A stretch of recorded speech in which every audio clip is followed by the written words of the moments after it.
my guest today, Manifestation Michael, one of the leading mega gurus in manifestation with millions of social media followers, makes manifestation so simple, so easy, so practical. I interviewed him for our Power of Manifestation event, and the interview was so great that I actually wanted to repurpose it and share it on Getting Open because it's that strong. And by the way, he's not just guiding you on how to manifest a bigger house and a better love life. He talks about his own experience in manifesting better health, having a serious chronic disease. It is such a compelling story, and that's the power of manifestation. You want a bigger house, you want more love, you want a better job, yes, and you want better health? This is a show for you. By the way, I'm the host of Getting Open. My name is Andrea. Let's get into it. Welcome to another incredible session of the Power of Manifestation. I'm Andrea Miller, and I am thrilled to be hosting one of my favorite people, an incredible guest by the name of Michael Hunter, who is going to help all of us massively increase our vibe. We're talking about the law of resonance and why your vibe is your key to your manifestation success. And I can hardly think of a better person to be guiding us through this session today. Now, what if your frequency, not your focus, was the real secret to manifestation? In this high vibe embodied session, Michael, who is a licensed acupuncturist, energy expert, and founder of UpSpiral Life, and we'll talk about what that is, teaches us how to unlock intuitive flow, regulate our nervous systems, shift our energetic fields to manifest what actually serves our greatest, highest good, and so much more. Before I officially introduce Michael, though, I just want to remind you, if you have your manifestation, Power of Manifestation handbook, grab it because you're going to want to take notes. You're going to want to come back to highlights from the session. If you don't have it yet, no problem. You can go to thepowerofmanifestation.com to get it instantly. And you know what? If you're like, listen, I just have a notebook, that's fine too. But you'll want to take notes and make sure that you extract as much as you possibly can from this session. It is going to be a game changer for you. I promise. So with that, I am excited to introduce Michael Hunter. He is the visionary behind UpSpiral Life, which is a transformative program and community designed to help professionals escape the confines of modern conditioning and cultivate deeply aligned, abundant lives. Many of Michael's clients come to him feeling stuck or disillusioned, questioning, is this all there is? Although they may have achieved career success, they often grapple with issues in relationships, health, finance, or even a sense of purpose, sensing that something deeper is missing. Through UpSpiral Life, Michael guides individuals from a state of exhaustion and disconnection, I think we can all relate to that, into a natural flow, facilitating profound personal shifts. And this is something he himself has done extraordinarily in his own life and is brilliant at teaching others how to do it. Michael is also a licensed acupuncturist, energy healer, and expert in Taoist energetics who blends ancient wisdom, modern neuroscience, shadow work, and practical embodiment tools to help people stop forcing and start resonating. How does that sound? I am here for it. Michael, welcome. Sounds good to me. I know. I am excited because I've already learned so much from you, but it's like there's always more. There's always room for even more mastery, right? And I just want to start out by saying, it's like no matter if you're here, or here, folks, you can go higher, you can go deeper, you can go richer. And that's what this session in particular is about. And I mean, more is more when it comes to just having a richer, more fulfilling, high vibe life. And that's what we are here for. So I'd like to begin with setting the stage for the session. According to the law of resonance, everything in the universe, including our thoughts, emotions, and beliefs, emit a frequency. Simply stated, you attract experiences that match the frequency you're broadcasting. Our vibe is our reality. Most people try to manifest from their thoughts, but energy doesn't lie. It can't be faked. And that is the best news. That is the best news. So, Michael, you've said something to the effect of, you don't manifest what you want. You manifest who you are. Can you explain what that means and why it's so important to manifestation success? Yeah, it's really like the critical juncture of successful manifestation, because what we want is our conscious mind thinking like, I want the new car, or I want the new relationship, or I want the new house, or I want the bigger bank account. But always running in the background is our subconscious, right? And it's subconscious because we're not conscious of it. So it's not participating in our conscious wants. It's running its own tapes, its own code in the background. And when those two are out of sync, manifestation doesn't work, because the dominant vibe is going to be the subconscious, because that's dominating your feeling state. I think it's really important to define what vibration is, what frequency means, right? So everything's vibrating, and vibration means things are moving back and forth, right? Einstein said everything's energy, that's all there is to it. And one of the characteristics of energy is it vibrates. So the waves of energy are moving back and forth, and they move back and forth in rhythm. And so frequency, which is measured in hertz, is a measure of rhythm. Just like in music, we measure in beats per minute, right? Disco music's like 100 beats per minute, and then like a slow, sad dirge is a lot less than that, 30 beats per minute. But we can actually talk about the vibration of music in terms of the beats per minute. And like high vibe music is more beats per minute. Slow. And I'm here for it every day. I do my high vibe music. It's part of my jam. Yeah, totally. The same thing is true with the vibration of energy. Instead of measuring beats per minute, we're measuring beats per second. It's just faster. And when you say that, can you just translate that into what that means for a human being? So are you saying that those vibrations are our energy, that it's our energy vibrating, it's our, because we are 99.999% space, basically, right? When you think we are created by a set of atoms and then subatomic particles, neutrons, protons, electrons. So we as physical beings are actually vibrating, and our thoughts and feelings are impacting that vibration. Did I get that right? That's absolutely right. Okay. Right? Everything's energy. That's all there is to it. There's no matter where we think there's matter. There's no there. Everything, when you keep going down to further, smaller subatomic particles, they're just finding like, there's no matter there. It's all energy. It's all potential. It's all vibration. And so the sum total of the vibration that I'm offering into the space around me has everything to do with the physicality of my body, including my mood, how much sleep I got, what I ate. Like all of that's contributing to the vibration that I'm putting out. I can track the state of my vibration by my emotional state. So I can have some sense of like what vibration I'm putting out. So when I'm feeling optimistic, I'm putting out an optimistic vibe. It's the gestalt of what's happening in my body. When I'm feeling depressed, I'm putting out a depressed vibe. And they have different mathematical frequencies attached to them. So optimism is more like disco music, right? It's got a fast dance track, 100 beats per minute. Depression's more like a sad funeral dirge. It's slower.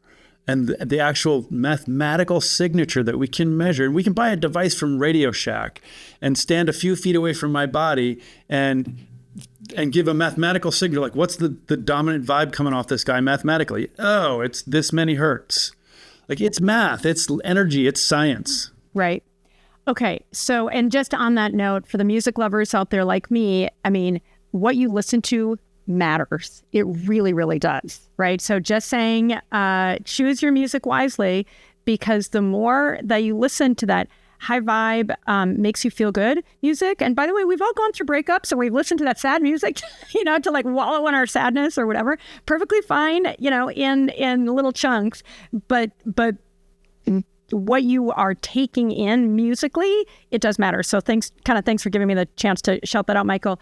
Okay, so how does that translate from, we are all vibrational beings. We feel solid, but we're actually, 70, 80, 90% water, and even that is all vibrating. So when you say, you don't manifest what you want, you manifest who you are. How do people become, and we've all heard this notion that we are all tuning forks. We're manifesting whether we want to or not. What do we do with that? There's a lot we can do with it, but it's really important to recognize exactly what you just pointed to, that the smaller percentage of our thoughts are actually conscious. And that's where our wants live. Our desires live in our conscious, right? Like, I want the house, I want the car, I want the relationship. But running in the background for all of us is old code, old limiting beliefs that we mostly adopted in childhood. And until and unless you transform those old limiting beliefs, there's going to be a mismatch between conscious and subconscious. So I can't say, I want the car, I want the house, I want the career, while meanwhile in my subconscious, I believe I'm not enough. I need to be afraid of life. I don't deserve this. When I have that kind of emotional posturing running in my subconscious, that's and since it's dominating really my vibration is 95% my subconscious vibration, then the thing I'm sending out into the universe has a lot more to do with I'm not enough, I don't deserve this, than it does with I want the career, I want the life. Right. Okay, so you talk about, and we'll get it, we are going to get in and make sure that people have steps to follow, but I think it's a great segue. You talk about manifestation as a full body process and versus this mindset process. So connect the dots for me, if you will, between this idea of resetting and healing our nervous system. It feels like essentially what you're saying is to get into that 95% of the unconscious that is running the show, that's where the embodiment really kicks in. Is that right? The embodiment kicks in everywhere, but the most effective route to the subconscious is definitely through embodiment. But all of the work and the work that we do in our program at UpSpiral Life is embodiment work. It's based in Taoism. And Taoism as a philosophy, the gift of Taoism, the invitation of Taoism is to find your way into reality through your body. It's embodied work, not so cognitive as it is embodied work. Right. Yeah. Well, and that, I feel like I can't overemphasize that too as a, hey, yes, you absolutely need clarity on what it is that you want to manifest. At the same time, you could have that clarity, but without really going within and tapping into that 95%, it's going to be tough. And you said it yourself, Michael, like that was your life until you really decided you're going to go deep and go to that scary place. Yeah, precisely. And, I still go to that scary place. And, you talked about it at the top of the show, like there's more information coming. There's more information coming. And as you were saying that, I was reflecting on it. There's actually not a lot of information. It's just repeating the basic steps over and over and over. It's just getting really good at the basics. And I'm still doing the basics every day of my life. Like I still am tending to the limiting beliefs that live in my subconscious, that live in my body. Like I'm pointing to my body because our subconscious beliefs, our limiting beliefs live in our anatomy. Thanks for keeping it real. Right. And I think a good many of us, maybe most of us, are experiencing those limiting beliefs every day. And I think you nailed it in terms of, well, what do you do with it? And, I feel like I used to be much more inclined to let those limiting beliefs and, feeling defensive to feeling righteousness, keeping it real, everybody, feeling petty, where it's like the pro move is to look at that. In fact, the little hack that I've adopted recently is when I feel those difficult feelings, I see you is what I say to them. And I really try to invite them in versus what I would do before, hit the escape button, hit the eject button. And that caused me no end to hurt and heartache. It's like those feelings for me, they needed to be acknowledged. And I'll literally say, I see you, I accept you, you're part of me, what are you trying to tell me? Rather than being like, you're bad, I'm bad, like getting into this whole morass, it's changing my relationship to these so-called negative feelings, which are signals, right? And it's been interesting to me as I've done that, I feel like they've loosened their hold on me. And it has helped me become much more regulated. they're functional parts of your system, and depends on sort of the language we put around it. I like the language of internal family systems. IFS talks about this phenomenon in a really elegant and simple way, and we use it in our program. It's the core of our year-long program as internal family systems. My wife is actually she teaches for the institute. And this is for UpSpiral Life. You guys have, you say, a year-long program, and is it? Just take a minute, because this could be a game changer for a lot of you listening and watching. Explain what exactly that is and what people get out of it, please. So it's a 12-month program in our manifestation community. So the whole thing is delivered through a private app that we developed with the Apple App Store, and then the app serves as a portal into our community space. And inside the community space is an evergreen list of videos that articulates the Taoist position on manifestation. Taoism is the original law of attraction conversation. So it's got this embodied view of how to maximize our experience in life, which is law of attraction, is manifestation. Like, how do you get to the life you want? And there's some components to it. And the core component is this parts work. Which we draw a lot from internal family systems. We draw a lot from multiplicity of the mind as it exists in other traditions, but most importantly in Taoism. And it's this idea that we are a higher self around which is organized a system of parts. And so when a part of me is angry, it's like when I feel anger, I can get some distance from that anger by recognizing I'm not angry, a part of me is angry. And I suddenly get a little distance, and the me that's then communicating with the anger is my higher self, my soul, right? The part of me that's going to threshold out of this body when this body dies. The part of me that's going to go back to the non-material from whence it came. Yeah, it's so important to have that ability. Otherwise, so many of us have just made that unfortunate mistake. I don't want to say foolish, just because it's out of ignorance, that we become those. We become the anger, and we say, like, I am angry. Well, okay, if you say so. I am depressed, right? And so having that chance to create that distance, and we'll go a little bit more into limiting beliefs and some of the shadow work stuff that you do. What is that? I don't like it. I don't like it at all. But you've broken down kind of 5 main areas for us to go through today, starting with the easiest and most essential manifestation tool that many people miss. What is that? We already talked about it. It's sleep and exercise. Amen. That's free, Michael. That's free. The World Health Organization has declared sleep deprivation to be a carcinogen. Based on oh my gosh, based on a meta-analysis of research that's available. Like, listen to that. The World Health Organization has declared sleep deprivation a carcinogen. What do they define sleep deprivation? Less than 6 hours of sleep a night chronically. That's a lot of people are booking in less than 6 hours a night chronically. Your immune system takes a hit from going less than 6 hours in one night. Your immune system dips. Sleep is so essential.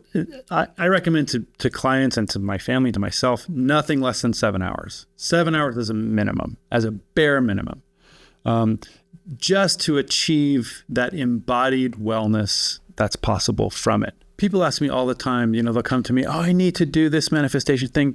Can you give me this hack or this other thing? And I ask, how much sleep are you getting? 4 or 5 hours a night. Okay. How much exercise do you get? I do a sauna twice a week.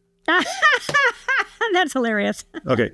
Right off the bat, I know that person. I'm excited for that person because I know if you clean up your sleep and you start moving your body every day, you're going to manifest the life you want without doing anything else. Like, it raises the bar so high.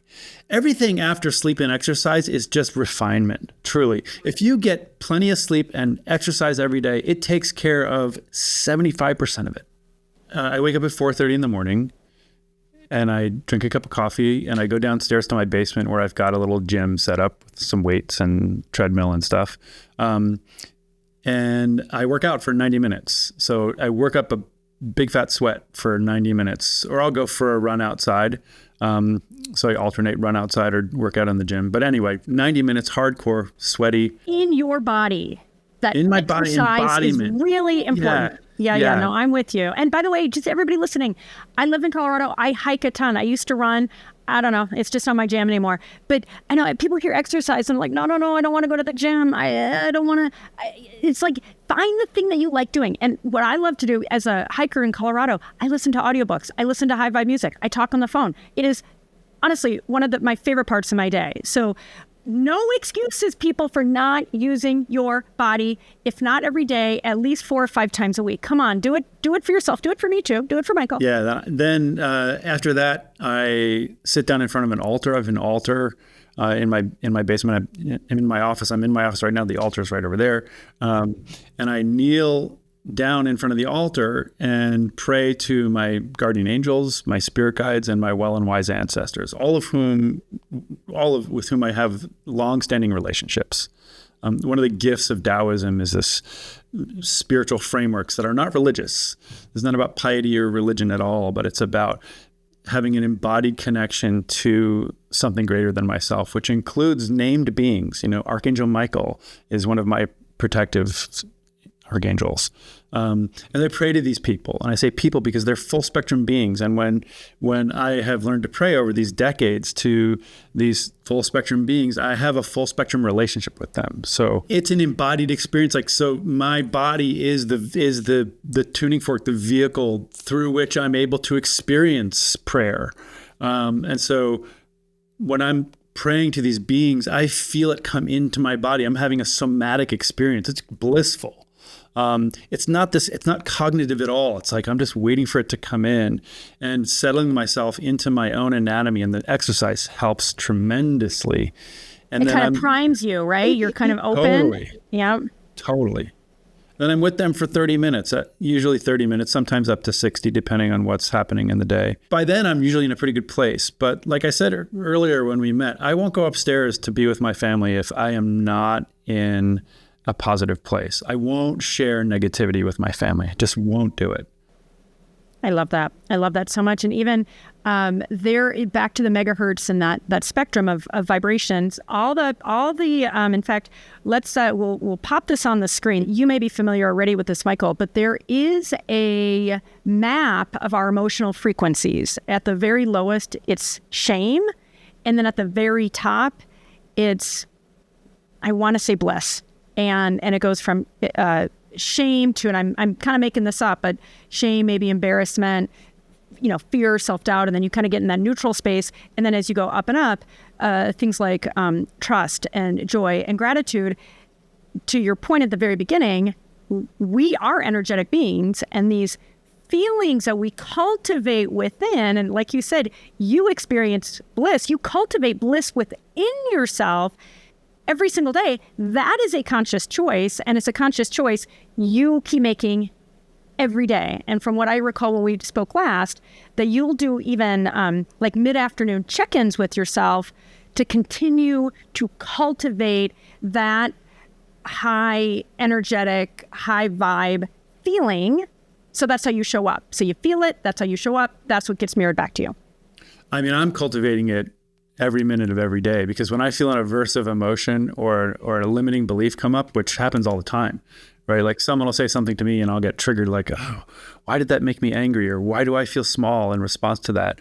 Just radical responsibility about anything that's coming up in me. People can provoke me or stimulate me to feel things, but if I'm feeling something, it's in me. And it's about a belief system that I'm holding. And so if I feel something aversive inside, I turn toward it and go, hey, what's up? Like, what are you protecting me from here? And I help transform that limiting belief. So I'm doing that all day, every day. So I'm tending my vibe all the time, because if I let those aversive feelings just flood me and, take me down a rabbit hole of like, oh, he pissed me off. And why did he piss me off? And I don't deserve that. And all the posturing that happens with being pissed off, then I'm pissed off.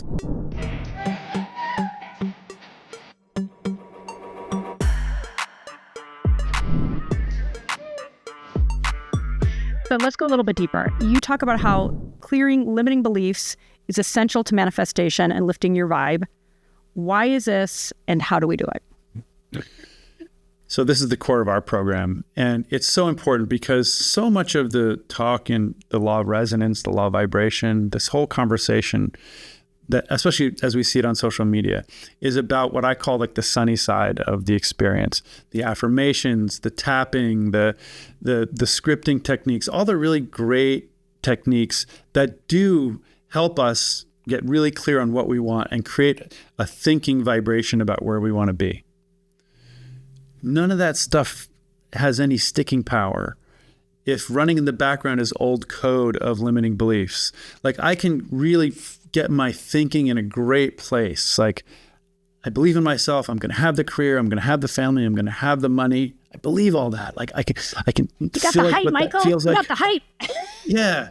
If I can hype myself up through all these great techniques, but if running in the background nonetheless all the time, because I've never attended to it, is the shadow side of myself where I go, I don't deserve this, or you doubt, you really doubt your worthiness. I doubt that I'm worthy. And these are belief systems that were adopted in childhood, right? All of us have sometimes talking about the different, the ancients and so forth. I mean, in childhood plus generations before us, right? Like when you think about generational trauma and just what is handed down genetically or epigenetically, that includes addiction. That includes all sorts of scarcity, right? There's all sorts of research, like if somebody went through a famine, how that can impact, and it may skip a generation, and it can impact not the next generation, but the next generation, or epigenetically, those genes get expressed. So it's not even just what happened in our childhood. It is like we got stuff to do from maybe centuries before, potentially. Yeah, and this work that we can do, this parts work, is we can find where those belief systems live in our bodies, right?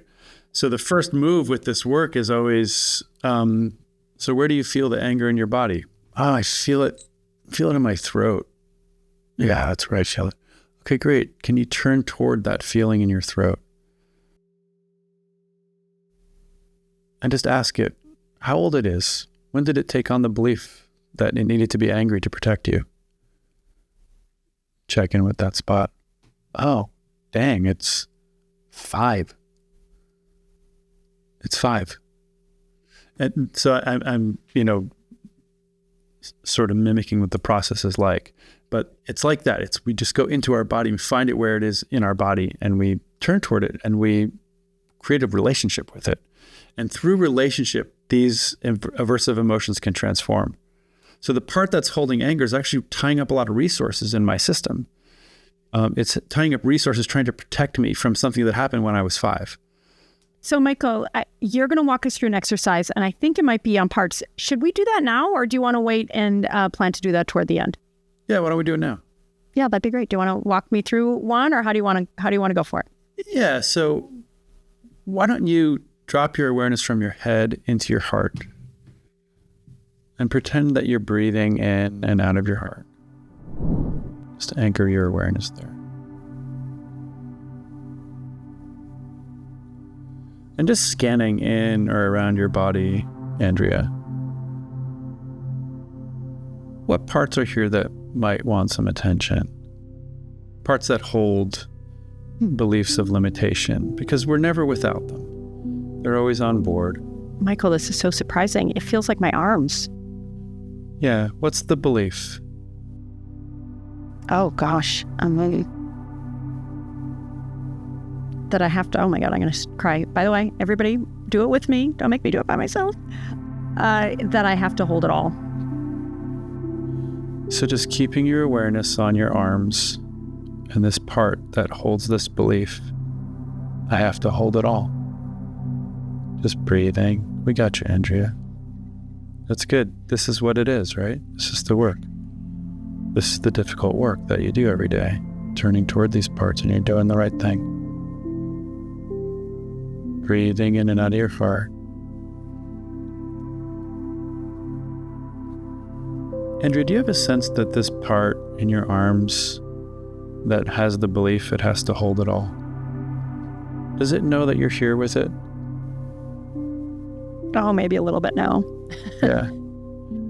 I want you to just gently ask it, how old it was when it took on this belief that it has to hold it all. Oh my God, so long ago. I was so little. Yeah. What number's coming back? Maybe 4 or 5. Yeah. Andrea, do you see this little 4 or 5-year-old in space in front of you with your eyes closed like that? Mm-hmm. Yeah. Does it feel safe to invite her to come sit in your lap? She's so cute, yeah. So just hold her in your lap and rub her back. Just with your vibe, let her know she's safe. And just tell her, I'm here with you and you're safe. And use your voice. Tell her, I'm here with you and you're safe. I'm here with you and you're safe. And just invite her to tell you what was going on at that time for her. You probably know the narrative, but let her retell it in her own words, and she's going to flood you with memories and images as she retells it. So let that happen. Invite that. Just say, what do you need me to know? Say that to her. What do you need me to know?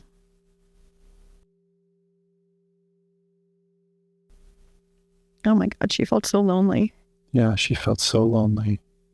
Andrea, how are you feeling toward this little girl right now? Oh my God, I've got so much compassion.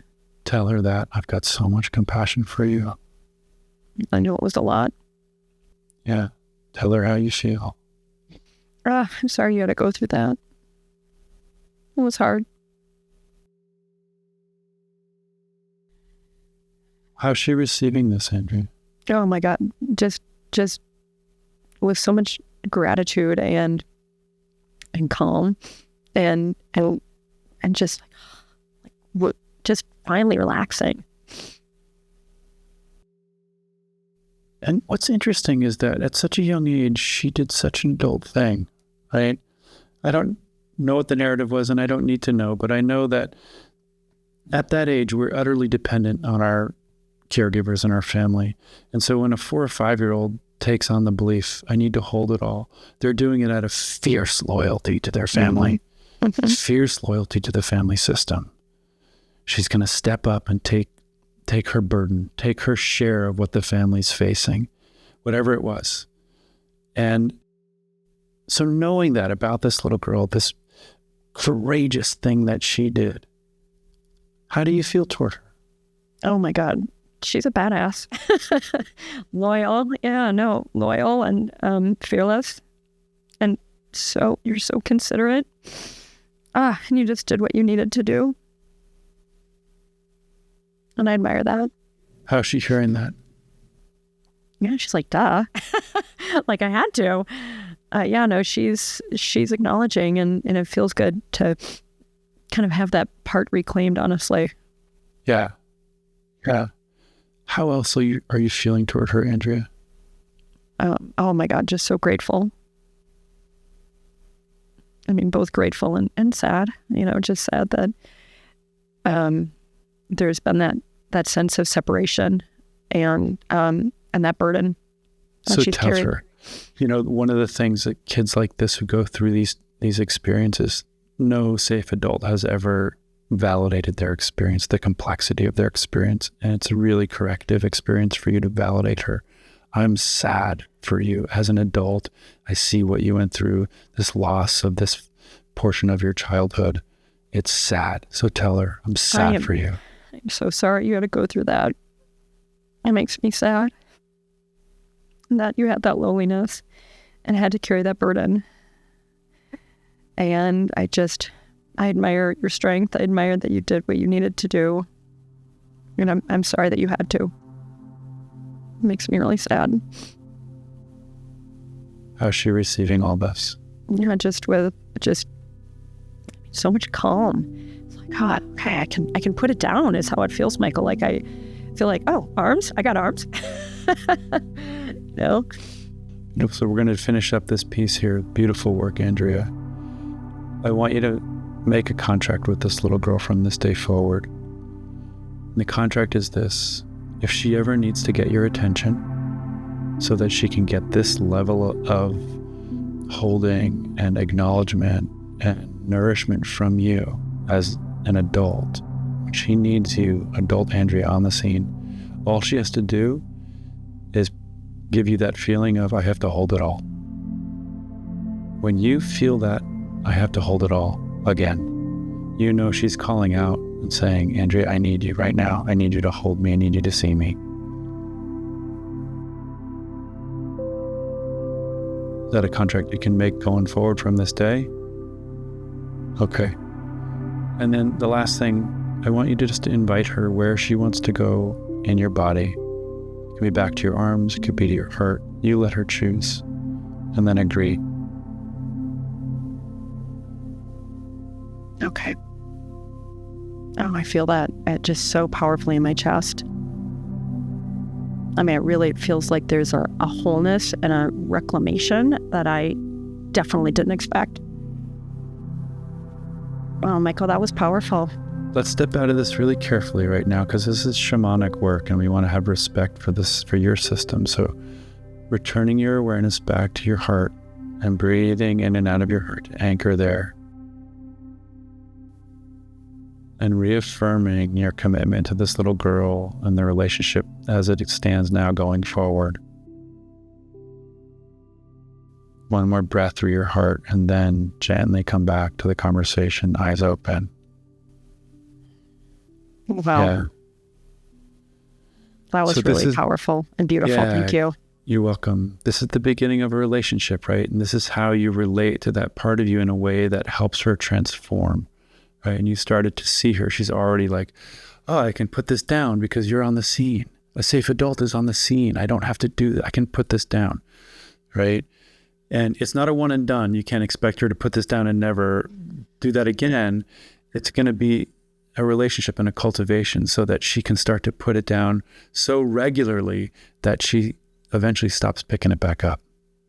And then the resources of that part of you that were tied up, literally tied up, holding everything and thinking you had to hold everything. A whole segment of your psyche was occupied with thinking you had to hold everything. Will eventually be resources that are available for your system to do something else, to hold something else, or be creative about some other chosen endeavor instead of by default thinking I have to hold everything. Right.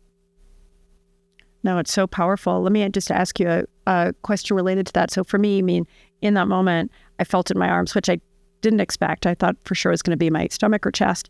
But that's not the only part that needs to be probably acknowledged and reclaimed. So for, people watching and listening, I mean, the idea is, and it's just this, and for me too, as I march forward in my life, it's not just this, there are other parts that are going to need to be seen and reclaimed, basically, right? It's an endless parade of parts. I do parts work with myself just like this every single day. Parts work is not a process that you get to the end of. It's a paradigm that you shift into. This is how I relate to myself now, because it's so consequential and high functioning to relate this way. And it's so radically self-responsible. Well, and then you get to, like you say, show up high vibe for your family, show up high vibe, create an extraordinary life for yourself as you've done, doing work that you love. As we were talking about before the interview started, you get to do exactly what you love. And you created that for yourself. And that, I mean, to me, when I think back to the law of resonance, to do work we love and be in relationships with people we love, these are choices we get to make. And I feel like there's a lot of times we don't necessarily feel like we can make those choices. But there's a big, and that's maybe part of the 95% that needs to get cleared out, because that's a limiting belief. That's a limiting belief. Yeah. Just going back to the limiting beliefs where we were talking about the 95% that's in our bodies versus just from up here, because in my experience, I can hype myself up. I'm a big brain thinker, and I used to be way more in my head. Getting into my body has been genuinely one of the biggest game changers that I've given myself. And I say this especially because when things go wrong, when those limiting beliefs show up, when it's like it's easy to be high vibe when everything's going right? And to me, when I think about, you can stay in that, you're really clear about the expectations and so forth and what you desire, but it's when things start to go south, and they go south almost, I mean, I feel like there's something that hits, if not every day, once a week. It's like there's something. I mean, it's like the air condition breaks down. It's like this happened. They don't have to be major, and then the major things happen. And so just back to the disconnect between what's in our conscious minds and manifesting, trying to manifest from there, which is not extremely effective, not especially effective at all. And then I guess the other one there, I've had the experience up until relatively recently, it was like because of my own limiting beliefs, I really had a hard time owning what I wanted and feeling like I deserved it, right? And it's only been doing, the embodiment work and this kind of shadow work that I have crossed the Rubicon and now genuinely feel, and now I manifest. I mean, the things that I get to do are incredible. But I had to do all that work to get to the point where it's like, oh yeah, I deserve that. I deserve that. Right. Yeah. And for me, growing up, it was like, ooh, don't shine too brightly. Don't talk too loud. Like a lot of those things as little me I don't remember how much of it was express versus implicit, but the message to me was, love is earned. You got to perform. You got to work real hard. I mean, that's been one of my biggest things. Can we just dispel that myth right now, Michael, you and me? Let's just say, F that.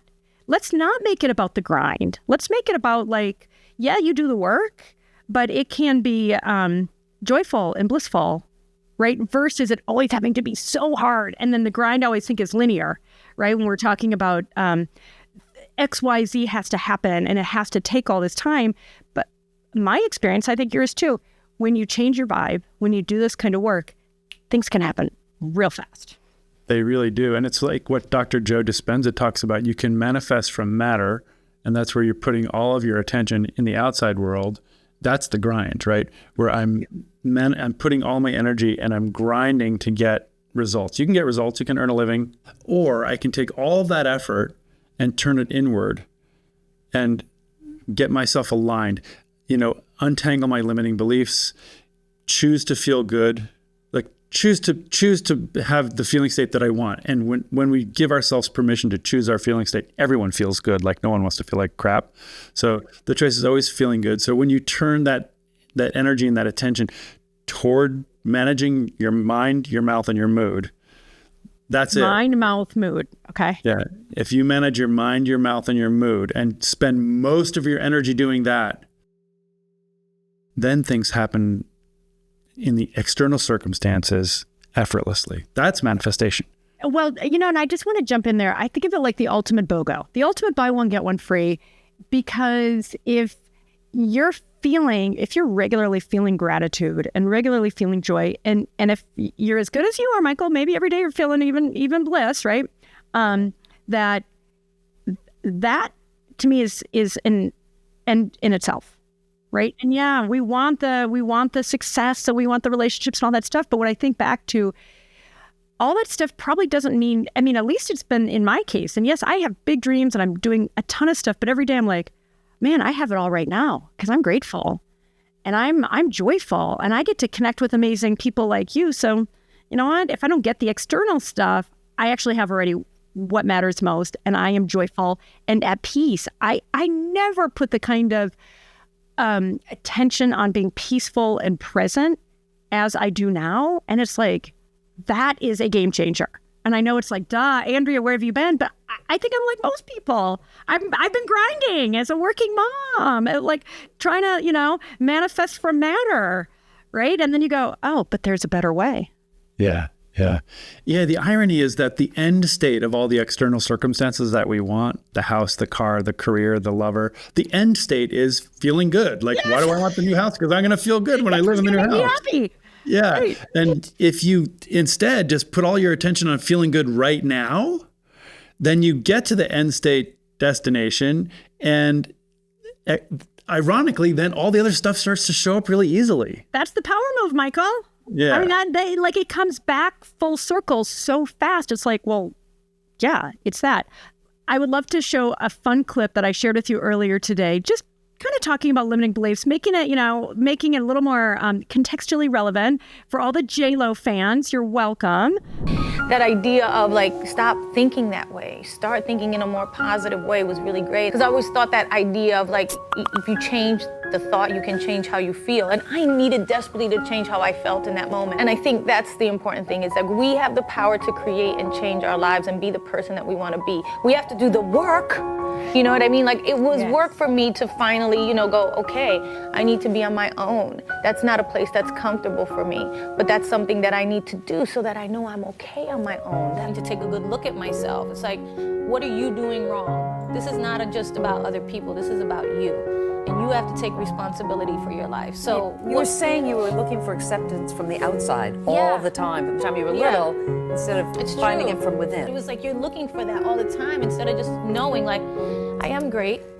I'm a great person. I'm a good person. I try to do the right things. I try to, and I never gave myself that credit. I never gave myself credit for being good at anything, I realized. Like, I always believed that you're always more apt to believe the negative things that people say about you than the positive things, because you're not telling yourself the positive things enough. We're always telling ourselves the negative things. And I feel like that's something that I've needed to learn how to do. So when I say things like that, I love myself, or I love this, it's not a thing that comes from being arrogant or conceited. It comes from having to build yourself up from within, because those voices that we hear are always the ones that are more negative. And that's destructive, I think, and it makes us make bad choices in life. Are those voices getting weaker? I battle those voices all the time, and I always, again, it's always about kind of reminding myself, like, you are worthy to have a good life and to have a good relationship and to have, be successful. You deserve all those things. Everybody does. Michael, what are your thoughts on this? And let me actually ask you this. I feel like people can confuse like thinking positive thoughts with manifestation. And while, there is some degree of, the power of positive thinking, but can that kind of mess people up if they're just like, I just need to think positive thoughts? No, because it is a pathway, right? Like we can't divorce from the thoughts, right? So there is such a thing as better feeling thoughts, and I can reach for better feeling thoughts all day long. So I can think a thought that feels good in the moment when I think it, and then, but if I have an old code running in the background, my vibe will dip again, but then I can reach for another better feeling thought. You can keep doing it all day long. But for me, it's kind of the slow boat, because you have to be so tendy on keeping your thoughts in that higher vibe place. It's a path, and it's a legitimate. That's what we were talking about a few minutes ago. Like, if you're just doing it cerebrally from your brain, from your mind, right? You're just from your head, like you say, it's a slow boat, and it is a boat that I would say not only just slow, but not as stable, right? You hit choppy waters, and it's like, whoa, I'm out of here. It's a lot of work, because like you say, hit choppy waters. If you have limiting beliefs that are running in the background and you're just trying to float above them all the time, as soon as you get into an interaction that stimulates one of those limiting beliefs, then you're really down in the dumps. And I think it's a much better move to begin to transform the limiting beliefs so they're not holding so much charge, and also keep looking for better feeling thoughts. But you don't need to reach so hard for better feeling thoughts, because when the limiting beliefs have been transformed, they're not holding so much charge, you're naturally more buoyant in your cognition. So it's just less work over the long haul to do it this deeper way, I think. I that totally tracks with my experience, and thanks for validating that. It's like, it just freaking gets easier.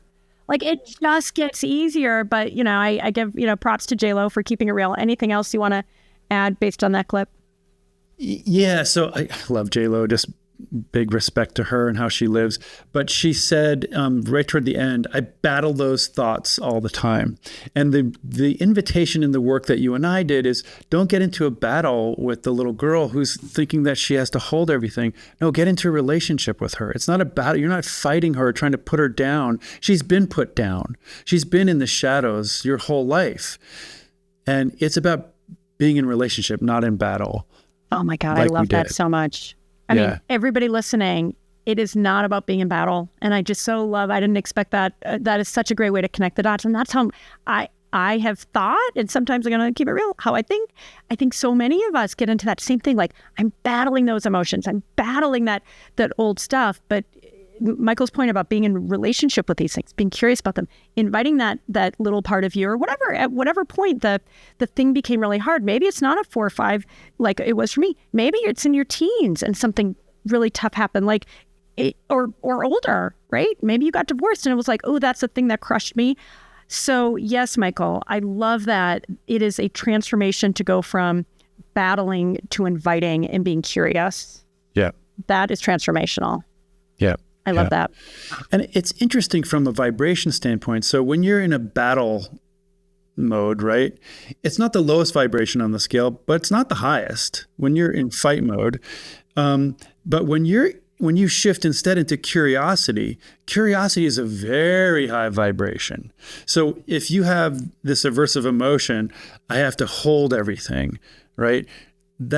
That's a lower vibe emotion. But as soon as I get curious about it, that's not me. That's a part of me holding a limiting belief. I'm curious about you. Now my dominant vibration is curiosity. And all of us, just right out of the gate, I'm raising my vibration. And so by law of resonance, the universe will start to send me more reasons to be curious about my life, more reasons to be in that higher vibration. That's how it works. It's a practice. I mean, it's a choice. And I think about, every day, like I keep writing, I was saying before, like I underestimated the power and value of peace in my life. Now I'm like, I choose peace, and I've had some really challenging things happen in my life relatively recently. And it's like that, kind of that more inclined to be dysregulated or reactive part of me wants to run amok. And I'm like, whoa. I'm going to be curious. And I'm going to, it becomes a process and a practice it's taken me so much deeper and it's gotten easier as we were talking about. But it's not a one and done. Folks, it is not a one and done. If you think this is a one and done, oh, sorry to break your heart. But the good news is, like we were just talking about, it does get easier. And I feel so like, I without kind of oversharing, came from a family with a lot of alcoholism and addiction and, a lot of really challenging, really devastating and even deadly eating disorders. So just a lot of things that made my life growing up really, really challenging. And so when I think about having the great gift of having teachers like you and just being willing to do the work, it's like, great, I've transformed. Yeah. Yeah. Beautiful.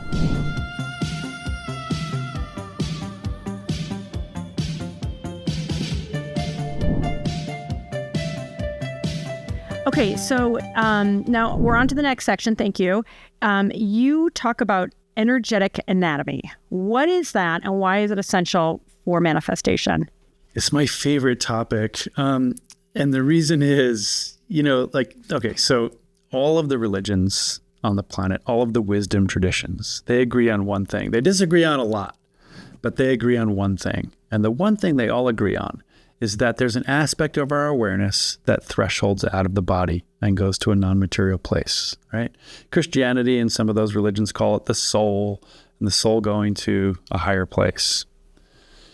And would you say is that consciousness? Or is that like super consciousness? Not to get too technical and to necessarily label it, and we can just go back. Yeah, there's 1,000 different labels we can put on it, right? But just suffice it to say, there's an aspect of our awareness that carries on after the death of the body. The body goes back to the ecology of the earth, right? And also implied in a lot of the traditions is that this aspect of our awareness came into the body at some point, right? Of course, it makes sense. So this aspect of our awareness, this non-material aspect of us, our soul, comes into the body at birth. We live the 80 to 100 years, whatever we get. That's earth school, like we're here going to earth school. And then we threshold out at that experience. And the body, the ashes to ashes, dust to dust, right? This thing goes back to the ecology of the earth. Well, it turns out the soul is not just some amorphous blob of energy. Right? This aspect of our awareness is not just some hazy blob of energy. It's a highly articulated, highly structured scaffolding. And the wisdom traditions of the East especially know what the shape of this thing is. And in fact, most of us are aware of what the shape of this thing is. If we've ever studied yoga or even looked at a yoga poster, we've seen the chakra system. The chakra system is the simplest articulation of this structure of our soul. It's our energetic anatomy. And why it's so important is it's our primary anatomy, right? Because we came from the non-material, come into this body. This is Earth school, temporary life experience. We're just here away at school. And then we go back home to the non-material. The thing that's coming into the body is the chakra system. Articulating around that energetic anatomy is my physical anatomy, right? This body grows up around the energetic anatomy. Then the energetic anatomy takes the imprint of this experience, so it remembers it, right? Takes the imprint of this whole life experience, and it thresholds out. And this body, the physical, back to the earth, ashes to ashes. Our primary anatomy is our chakra system. It comes before our physical anatomy.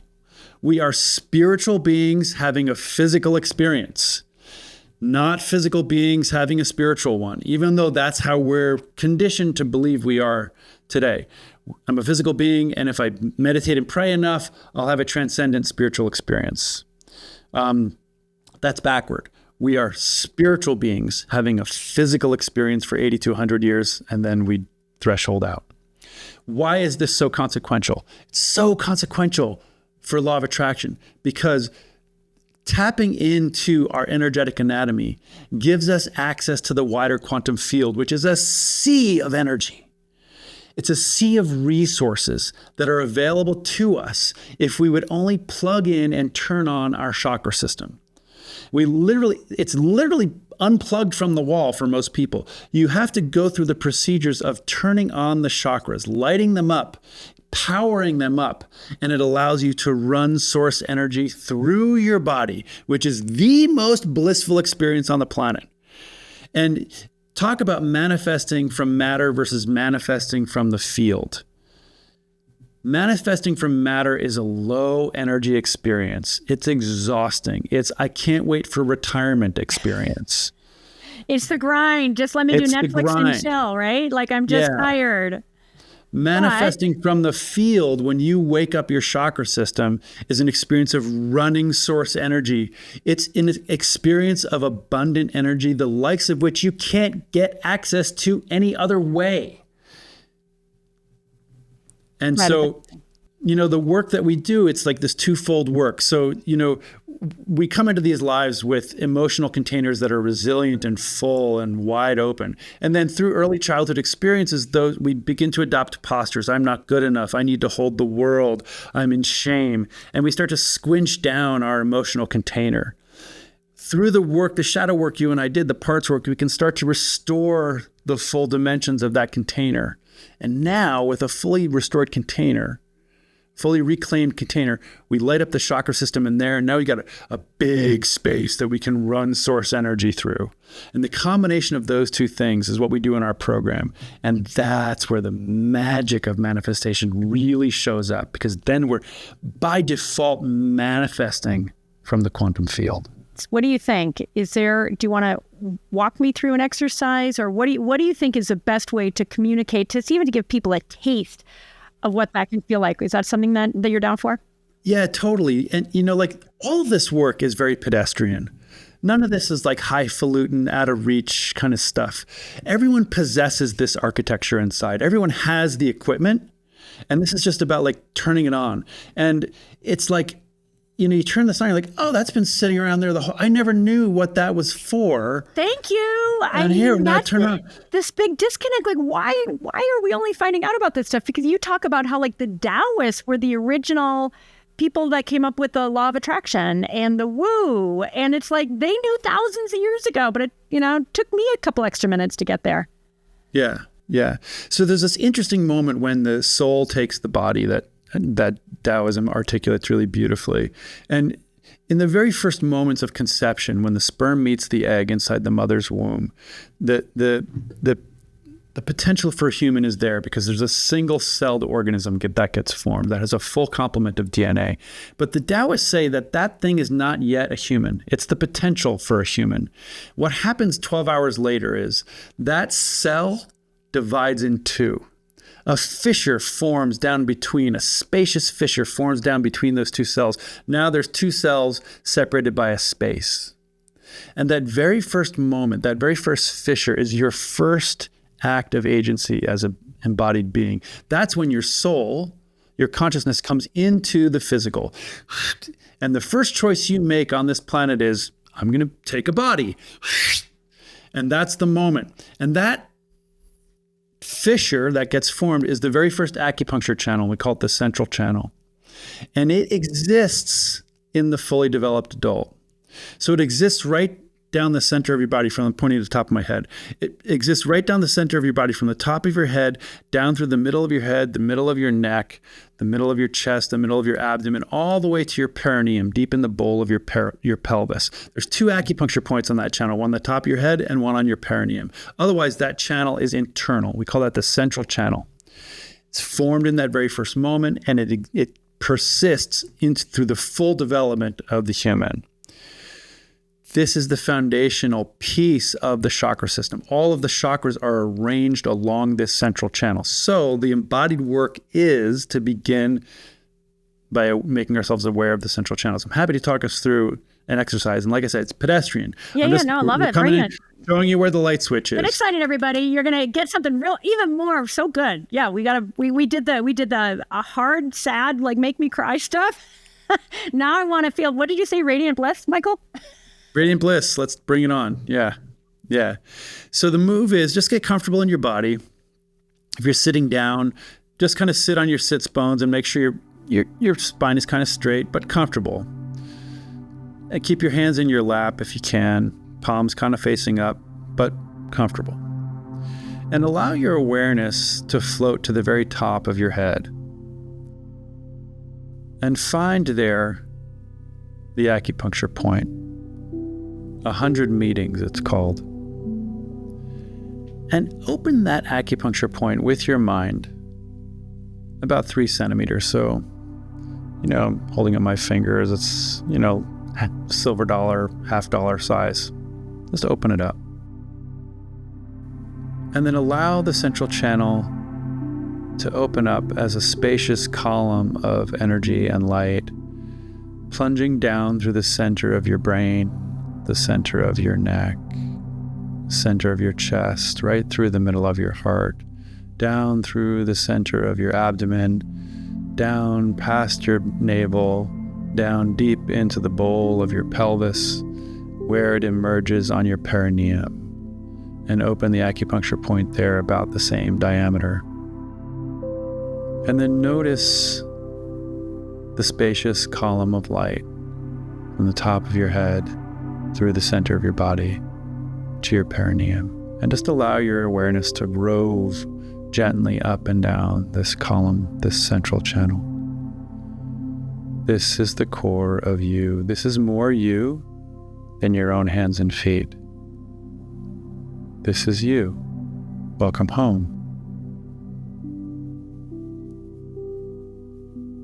And gently now,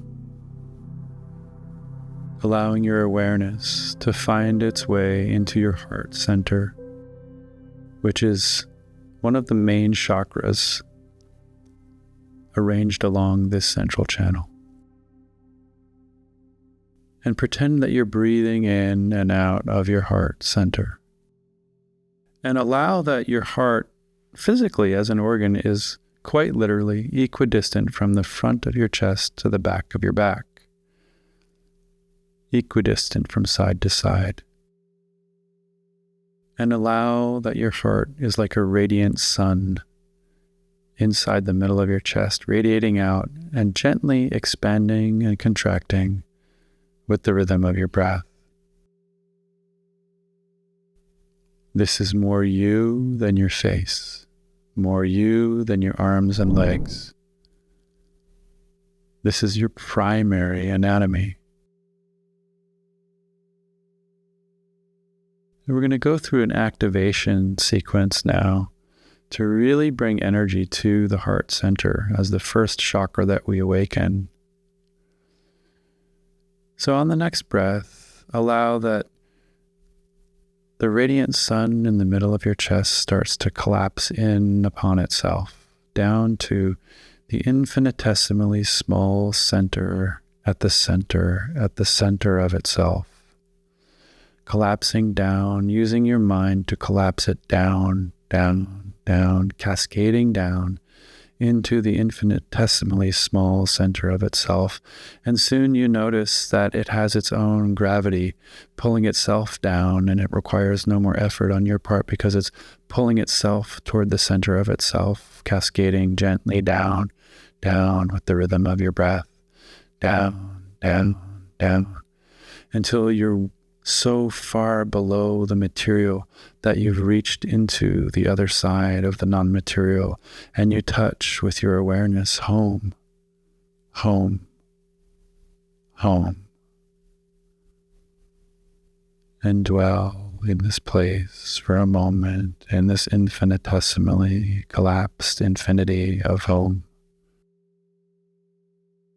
And on the next breath, gently reverse the direction and begin to slowly expand out from the infinity of the small, the infinity of the non-material, expanding gently out, out, out, and notice the expansion taking on momentum of its own, gently, gently, gently. And now the radiance is about the size it was before you collapsed it, and now it's actually engulfing your whole body, a radiant sun.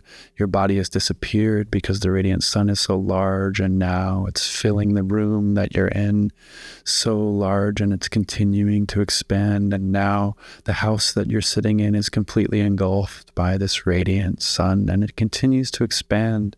And now it's visible on the map from space in the town you're in. Your radiant sun is just expanding and expanding, and it's larger than the earth itself now, and it's racing out into the finer confines of space, into the infinity of the darkness beyond, and the radiant sun of your chest is filling all of space and the universe. And on the next breath, allow that radiant sun to return to its regular size in your chest, expanding and contracting with the rhythm of your breath, gently, gently.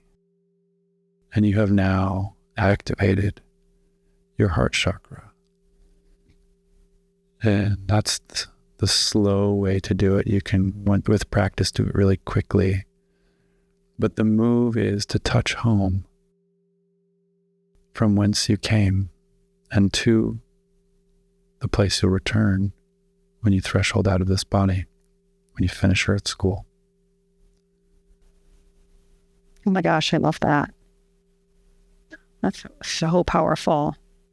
I mean, the whole thing was so powerful, just starting with, from you said the opening on the top of the head down to the perineum, and just feeling, like literally feeling that channel. And I love how you said, this is more you than your arms, legs, and face. Like, oh, I feel that. Yeah. Oh my gosh. Yeah. So this is a profound resourcing. And as you get accustomed to practicing this and touching in with the central channel and the heart chakra especially, anytime there's distress or anytime you need to center, just bringing your awareness to the heart, the central channel and the heart chakra, breathing in and out of your heart. You know, I'm doing it 100 times a day. Just any moment I have, just to resource from that place, right? To run source energy through my body, because it helps take care of all the rest of the work. God, that's a hack, Michael. It's a total hack. Yeah. Yeah. So and we all have the equipment to do it, right? Like we've been birthed into these race car bodies, but most of us have only ever been using them to go buy groceries. And when you really know what this thing can do. I want to go Formula One. Yeah, you can be, it's a Formula One vehicle, right? No, I love that. And just again, folks, as a practical matter, just to repeat what Michael just said, that he's doing it 100 times a day. And maybe you're being a little bit flippant about that or not. And so not at all. Okay. Not at all. So when I think about, like, if you're like, listen, that's 500 minutes, however long, I think that was maybe a 5-7 minute exercise. But what I love, what I'm going to do with that, Michael, is it's like, I feel like once it's primed, like you just primed in me, like then to just, it's like, oh, I can, in my mind's eye and in my body, it's like, oh, I can get there. Like top of my head, down to my perineum, feeling that channel of light. Like for me, it was like a silver white light. I'm guessing people can pick whatever color they want, like you can tailor make it to however it just feels most authentic to you. But I think your point of, hey, you can access that anytime, and that the more you access it, the more like this, like less than this. It happens so fast. Yeah, I talked you through it because it was the first time, right? So I did it really slow, but I do it 100 times a day. I don't do that full long thing. I just check in, boom, there, done. I've done it 30 times since we started talking. You're two-timing me over here, Michael. That's so funny. No, but I love that. Like, that's a hack. And so back to the very beginning of the law of resonance and the promise of this session, it is back to how this, while we can say it's a hack and that makes it, maybe it sound a little like not as valuable, but to me, I say hack with the most reverence. And it's like, it's a practice that you people and me people can, and because you're already doing it 100 plus times a day, Michael, that this idea that it becomes an embodiment tool. It becomes that back to the tuning fork. How do you want to be the most high vibe tuning fork you can be? Do this. And if 100 times a day seems overwhelming, 5 times a day, then 10 times a day. If you say, in fact, I think it's Regan Hilliard talks about how setting the alarm on your phone. If you set your alarm on your phone once an hour and then check in even once an hour with what you're talking about, Michael, eventually it becomes habitual. Like then it becomes internalized. Yeah. And then what you're doing is you're living from your primary anatomy. You're living from the part of you that's more you than this body, because this body's on loan. It's a rental costume that's going back to the earth. And the real you exists in infinite space-time. And you're going back, like you've read the near-death experience literature, right? We all know there's going to be a tunnel of white light. At the end of that tunnel is going to be a guardian angel, and we're going to sit down and do a life review of what happened. We're going to unpack Earth School. You came into this body from this place. This is more you. This what I'm talking about. So it's such a better experience to relate to the world from the primary you first than all of the narrative and limiting beliefs that came second. Yeah, no, it's really going back to home, to source. And I've never heard of it described like that. Like this is more you than your physical being, and that we're, this idea that we're energetic spiritual beings first, and that this is how we tap into it, soul essence. It's like, oh, no wonder we feel fucked. No wonder we feel disconnected. I probably need to not use bad words in this one. And that devastating sense of separateness. I was writing in my journal this morning how separateness to me has been death. It has felt like death, that searing sense of rejecting myself, disconnecting from myself. And what you're training us to do, Michael, is so beautiful. It's like coming home to self, right? First from the parts work and the shadow work, and then through this energetic work where, oh, I don't ever have to feel separate again, right? Or maybe if I do, I know how to get back home real quick. Maybe I want to manage my own expectations. But that, wow, game changer.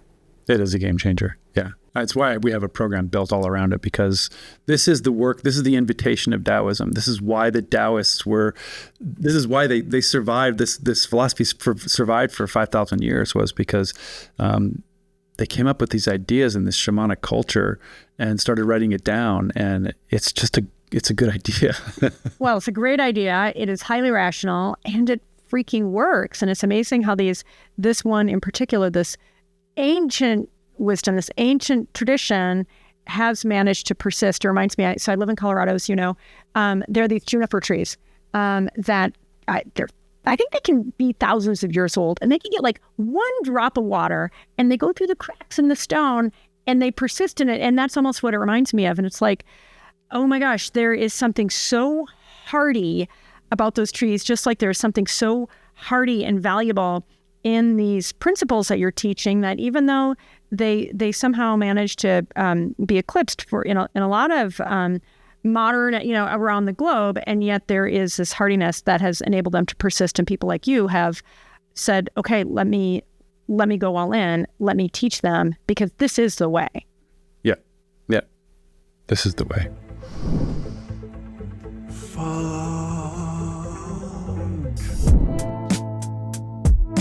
Michael, I'm going to give you full reign. We got maybe just a handful of minutes left. We're going to maybe talk spirit guides. Is that where you want to go? Or you tell me, because I just want to make sure you have full latitude to bring this really back home, this session, kind of to an amazing conclusion. Yeah, I think the one thing we haven't touched on so much is spirit guides. And so, waking up our chakra system, waking up our primary anatomy in the way that we did, it allows us to run source energy through us, right? And we talk about in law of attraction, law of resonance, sending your vibe out to the universe. Well, right there, we're in a spiritual conversation. When I say sending my vibe out to the universe, it's a very antiseptic, science-safe way to talk spirituality. The universe. The universe will send me back what I want, kind of magically. But what we're really saying is we're sending our vibe out to higher powers that are going to answer us back from the quantum field. The quantum field's another safe way to talk about it. But the truth is that the quantum field is not just some amorphous blob of energy. It's an articulated field filled with other beings, higher intelligences, specific frequencies that show up and can be related to as a specific frequency. Think about the metaphor of the ocean, right? If the ocean is all that is, right? If the ocean is the quantum field, and me as an individual in the ocean, I'm a wave, right? I'm cresting, and I'm eventually, after 80 to 100 years, I'm going to break on the shore and return to the ocean. And those are not the only two ends of this. Those are not the only two things we can talk about the ocean. We could talk about the whole ocean. We could talk about this little wave, but I could also talk about the riptide off the Northern Californian coast. It's a lot bigger than a wave, but it's a lot smaller than the ocean. It lasts a lot longer than a wave, but it doesn't last as long as the whole ocean, which is ongoing forever. So the riptide off the Northern California coast is an articulated thing that has characteristics and personality and does its thing. It's a higher being. That's the equivalent of a guardian angel, right? Would be this larger force, bigger than the wave, actually has agency over all the thousands of waves that are breaking along the Northern California coast, but is itself much smaller and less permanent than the entire ocean. The same is true for the non-material, the quantum field that we're all living in all the time, right? Material realities emerging from this non-material space over and over, moment by moment by moment. That's what quantum physics tells us. We have the capacity, when we wake up our energetic anatomy, to be in conversation with higher beings on the other side. The high consequence beings that I love to talk to are the guardian angels, Archangel Michael. There's named guardian angels that come from the wisdom traditions, and they appear across all traditions. They're named the same names in the Abrahamic religion. So Islam, Judaism, and Christianity have the same names for these beings. Thanks, guys. Makes it easy. Yeah, it makes it easy. But they also appear in Taoism, in Hinduism, Buddhism, under different categories, but they're always specific frequencies, specific intelligences that are here to mentor humanity. In Taoism, they talk about the guardian angels as having a religion, and their religion is humanity. The religion of the guardian angels is humanity. Their job is to mentor us. That's their purpose. So that's one order of frequency that I relate to, a specific frequency. They're not romantic figures with wings. That's art from the Renaissance. They are specific intelligent frequencies that have a much deeper level of knowing and can share with me through packed thought forms experiences that are useful for me, knowing that's useful for me. All of us have felt the nudge of a guardian angel, because we all have guardian angels around us. All of us have felt the nudge of turn left here, not right, or don't drink that coffee, or whatever the nudge is. But the invitation of this work is that you can have way more than a nudge. You can be in a back and forth conversation with these beings. How practically, how do I tap into, is it Michael, Archangel Michael for me? And how do I tap into them? And I'm mindful, I want to just be respectful of your time in a few minutes. How do people take that? Because I'm with you, I feel it. And I've had that nudge, but I don't think I've done nearly enough to say, I want to be in that relationship, right? And I want that guidance. It's very simple, very straightforward. So do the meditation we did. central channel, heart chakra, activate it in the way that we did, and just sit quietly, sit still by yourself and ask, cast out into the field from this place, breathing in and out of your heart, being in the place that's more you than your own hands and feet. And just say, hey, I'm here and I'm here to listen, maybe for the first time in my life. But I know you're here and I know you've been around me because I felt your nudge. But I would like to be in a conversation with you. I would like to form a relationship with you. And then just listen with your heart about what comes through. And stuff will start to come in. You'll start to get intuition. You'll start to get an absolute knowing that thought didn't come from my head. That thought came from somewhere else. And all of a sudden you're in relationship to the higher beings. And then it's a relationship that needs to be cultivated. Some people get these big downloads right away when they open up. Some people, it's a relationship that needs to be cultivated. The parts of your body are going to need to trust that this is so, that this can be trusted. But just like as we relate to our parts, relating to the higher powers is about relationship. It's about cultivating relationship, which is a daily experience if you really want to maximize it. And I'm so glad it's so simple, right? And I love it. I just had a chuckle when you're like, just listen to the first time, right? I mean, let's keep it real, everybody. How often are we just not listening, right? Whether it's to our spouse, our kids, you name it. And to me, what I love about that, Michael, honestly, I feel my whole body. Surrender. That's how it feels like to me. And that commingling, let's face it. I mean, I've been so grateful to build a relationship with you. It's like 1 + 1 = 11 when you're in relationship with people that feed your soul, right? And that you trust and you respect and it feels good to be together. And that's how I feel like just listening to you give that really sacred guidance to getting centered, getting open, being in peace, and inviting them in to listen and surrendering to the process, who they are, what they have to say, especially as somebody like me who's so type A and has been holding so much and trying to control so much. It's like, oh, what a gift to just receive. Just to let them love you. Yeah. And to say, okay, I'm open. I'm listening with my heart. Yeah. Yeah. Okay, Michael, we are at time. I wish we had more. We will, but not in this session. You are the best. Thank you. I should say namaste. The light in me sees and honors the light in you in the biggest way. Thanks so much for being part of the power of manifestation. And honestly, I'm just so beyond grateful for your guidance today and all that you do. UpSpiral Life, guys. If you want more of Michael, you can get so much more of Michael in this course and follow him on social media because he is extraordinary. Every single day, he is bringing his heart, mind, all the chakras, all the essence, all the soul to help all of us in this incredibly important work. So thanks, Michael. Thank you, Andrea. So good to be with you as always. Oh my gosh, you guys. I hope you loved that as much as I did. Okay, so let's wrap up. You manifest not so effectively from what you want. Yes, that clarity is important.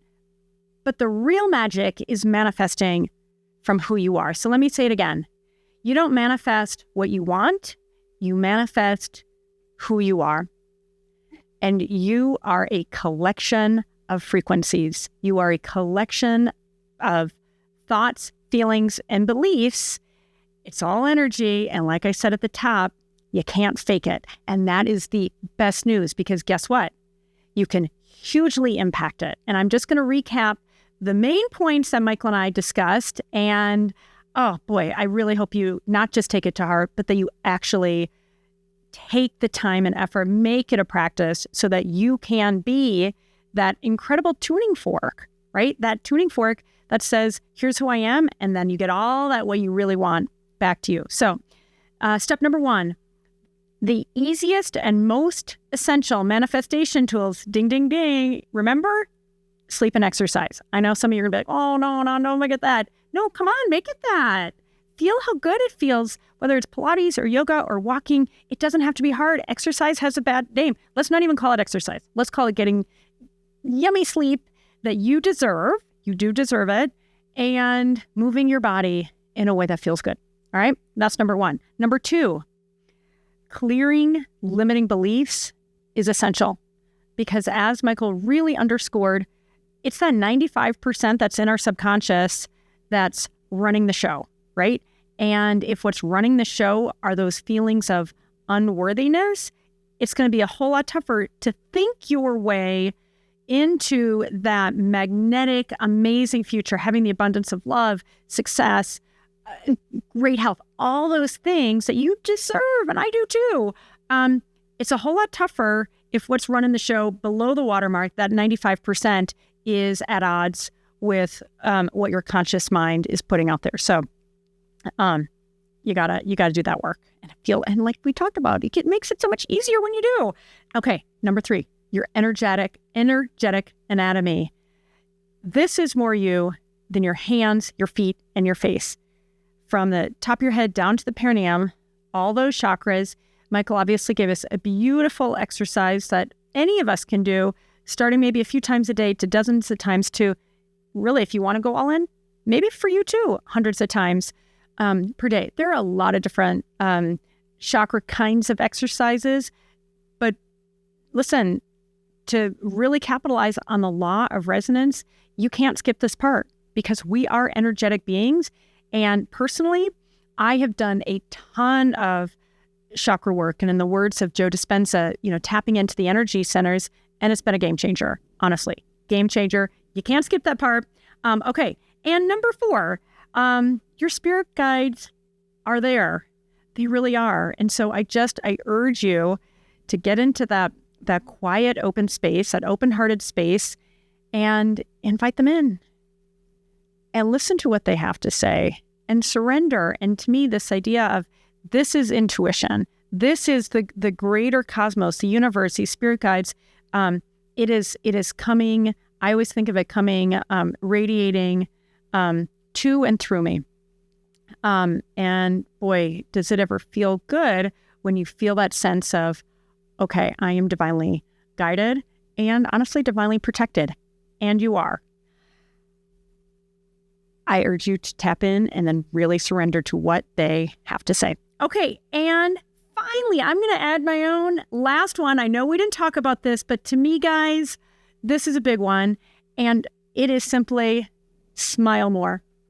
Smile more. Because when we smile, we are sending such an important signal to our bodies, to our nervous systems to help us relax. I mean, the muscles in our face, it taps into our vagal nerve. I mean, there's all the medical and scientific stuff that we're not even going to get into right now, but it sends a signal within when we smile, and it sends a big signal without.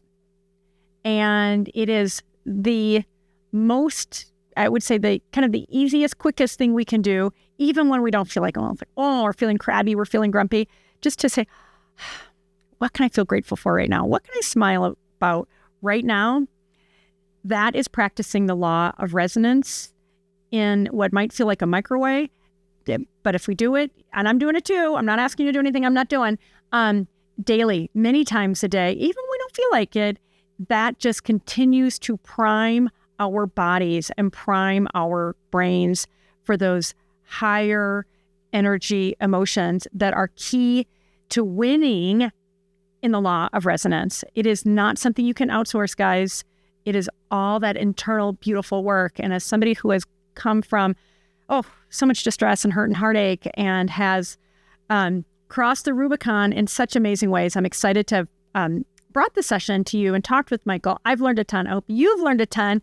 And a quick final reminder, if you aren't using the Power of Manifestation handbook, I really urge you to grab it. You can get it literally instantly right now at thepowerofmanifestation.com because there are so many opportunities, yes, to take notes and remind yourself what you loved in every session, but in terms of just having the journaling prompts and affirmations and reminders of what to do, this is just such a gift that you will give yourself so that you can embody these lessons. And yes, of course, add what resonated most with you. I encourage you to do it. And if you're like, yep, I don't want that, I just want to write it down in a notebook, that's great too. But do write it down, take those notes so you can come back and really internalize everything that resonated most, and even some of the things maybe you weren't sure about that you want to come back to and think about. But this is all about, it's all about practice. It's all about mastery. It's all about taking those actions to make the change required so that you are experiencing more abundance, more success, better health, amazing lasting love, all of those things that we are excited to experience right there with you and are experiencing. So that's it for now. We'll look forward to seeing you in the next amazing Power of Manifestation session. Thanks so much for joining this one. I'm so glad you were with me.